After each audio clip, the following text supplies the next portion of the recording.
যারা নামাজ পড়ো না, মনে রেখে দিও, মসজিদের সাথে তোমার সম্পর্ক তোমার হয় নাই, তুমি জান্নাতের দরজাও তুমি খুলতে পারবা না।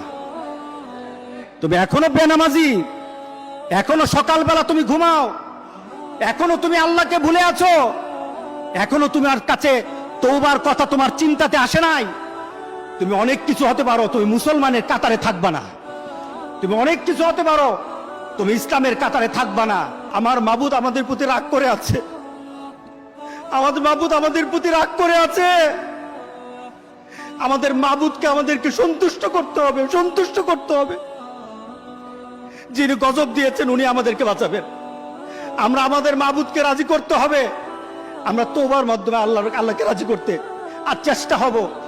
গোটা পৃথিবীর মুসলমান, আর সময় নাই, আর সময় নাই। আপনি এখন বাংলাদেশের রাস্তাঘাটে হাঁটেন, এমন পরিবেশ যেন আল্লাহ না করে, জোরে বলে আল্লাহুম্মা আমিন। এমন পরিবেশ যেন আল্লাহ না করে, যখন ঘর থেকে কই বের হবে তার লাশটা বের হবে, কেউ জানাজাও দিবে না।